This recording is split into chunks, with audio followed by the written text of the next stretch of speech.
रात को फिर तुम कहते उड़ जाती है। सुबह उठते हैं तो हमारा वही चलता है। सभी लोग नॉर्मली बोलते हैं कि गुड नाइट, गुड मॉर्निंग ऐसा, लेकिन अब चेंज हो गया। अब सुबह उठते ही बोलेगी मम्मा राम राम, पापा राम राम। तो वो good morning good night change हो गया। रात को सोते समय बोलेगी मम्मा राम राम। तो ये चेंज है। और जैसे रात को सोती है तो कई बार होता है किसी का फ़ोन आया या कुछ, जैसे मेरे पापा का फ़ोन आया था, हम लोग बात कर रहे थे, तो इसका क्या है, रात को सोते समय राम राम 1, राम राम 2, 108 बार बोलती है।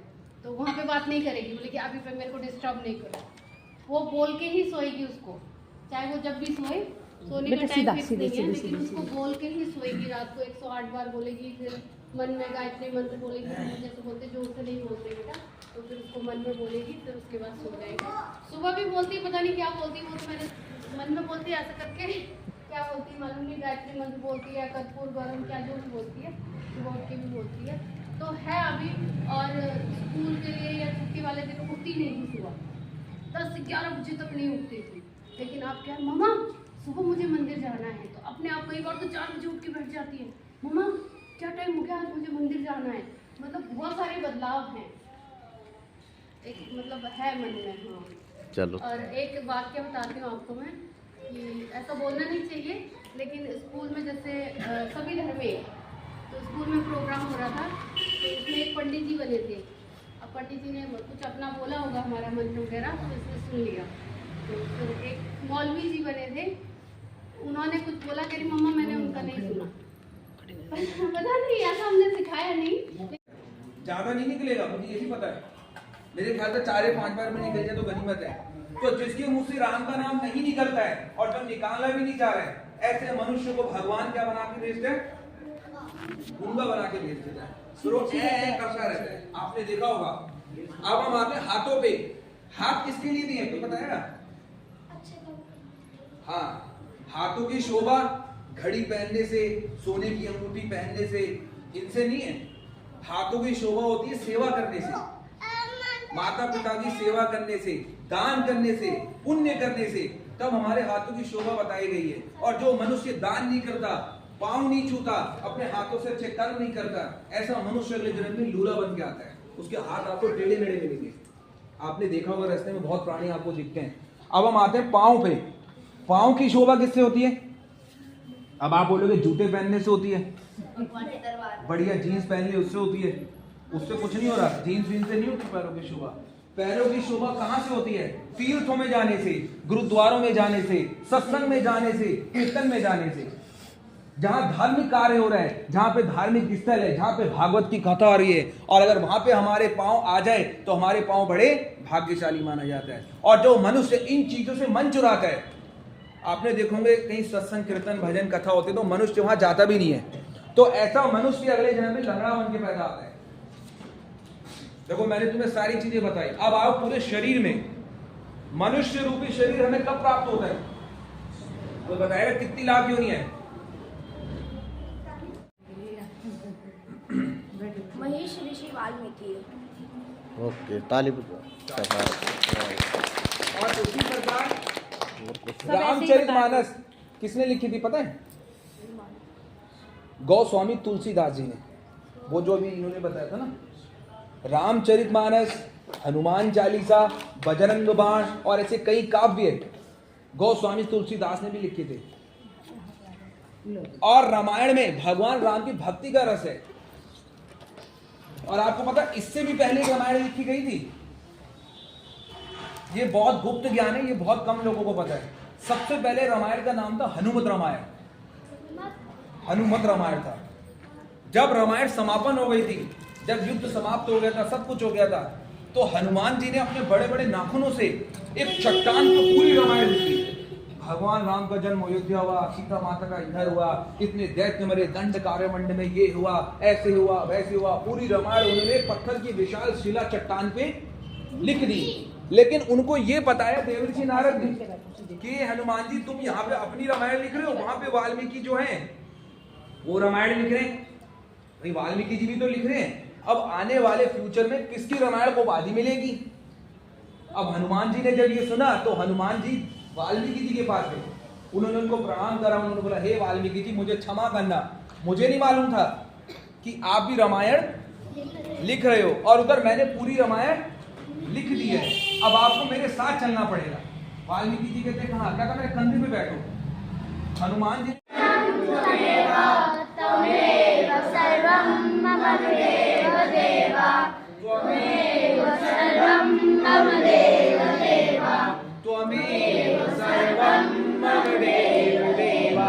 कर्पूरगौरं करुणावतारं संसारसारं भुजगेन्द्रहारं सदा वसन्तं हृदयारविन्दे भवं भवानी सहितं नमामि, नीलं भवानी सहितं नमामि, नीलाम्बुजश्यामलकोमलाङ्गं सीता समारोपित वामभागं पाणो महासायक चारुचापं नमामि रामं रघुवंशनाथं, नमामि रामं रघुवंशनाथं, नमामि रामं रघुवंशनाथं। या देवी सर्वभूतेषु शक्तिरूपेण संस्थिता नमस्तस्यै नमस्तस्यै नमस्तस्यै नमो नमः। या देवी सर्वभूतेषु शक्तिरूपेण संस्थिता नमस्तस्यै नमस्तस्यै नमस्तस्यै नमो नमः। या देवी सर्वभूतेषु शक्तिरूपेण संस्थिता नमस्तस्यै नमस्तस्यै नमस्तस्यै नमो नमः। या देवी सर्वभूतेषु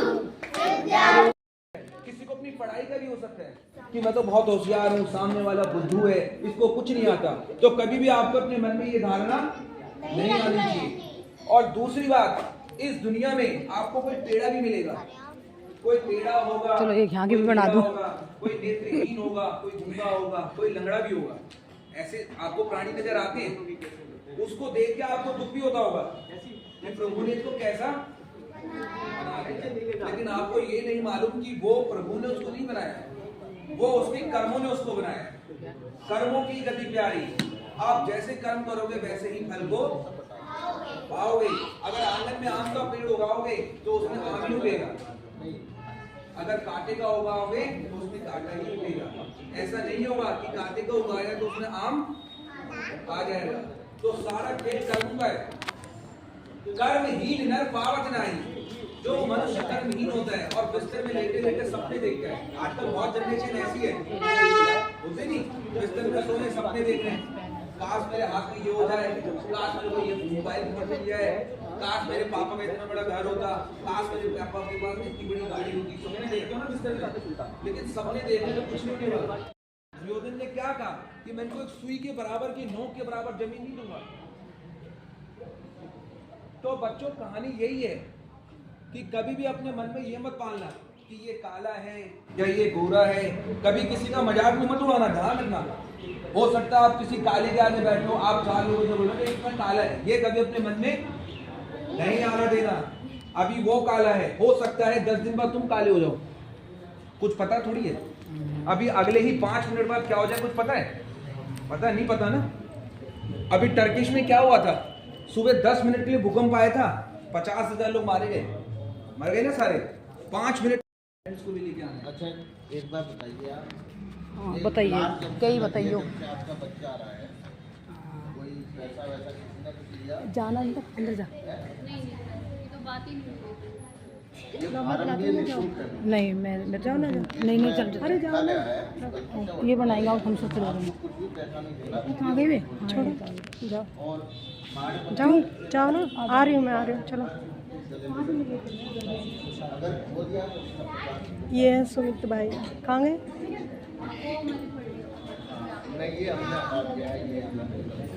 नहीं फिर उसमें अलग से लिखा गया था कि वो 100 रुपए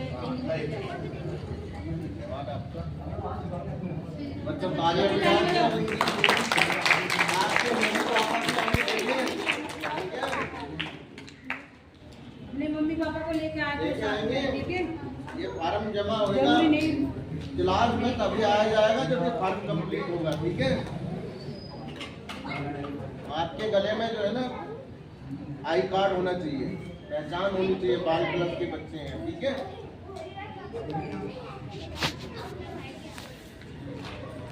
बनाओ मम्मी बाय, मम्मी हाय, मम्मी भी किससे दांत चल तो रही है। अरे ये क्या, व्हाट इज दिस, क्या ये हाय बाय नहीं हमारा भाई, हमारे उसमें राम राम, पैर छूना, आंखों में लगाना, चरण रज लेना। आप अंग्रेजी मीडियम में पढ़ते हो, अच्छी बात है, ये भी जरूरी है, लेकिन अपने सनातन और अपने कल्चर जो हमारा धर्म है उसे हमें नहीं भूलना है। हाय बाय के चक्कर में राम राम भूल चुके हो। एक राम 54 का होता है और 2 राम 54 मिला के 108 होते हैं।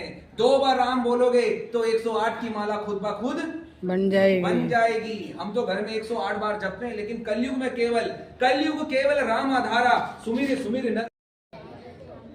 बोलिए वो मैंने बताया नहीं तो 11 बजे आएगी।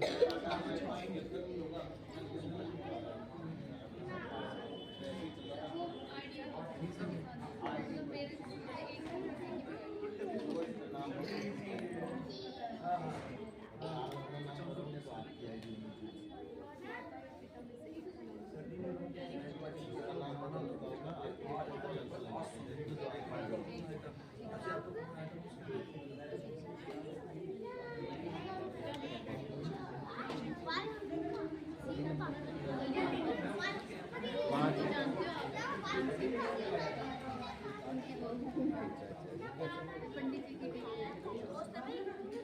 इनकी पोती ही पहले बुला के लाई, हमें पता नहीं था यहाँ पे वो है ना सोना, वही पहले इन बच्चों को बुला के लाई कि मंदिर में चलो, तो फिर इनको अच्छा लगा। सीधे हो जाओ, सीधे हो। तो पूरे ही नहीं आ रहा इसमें तो।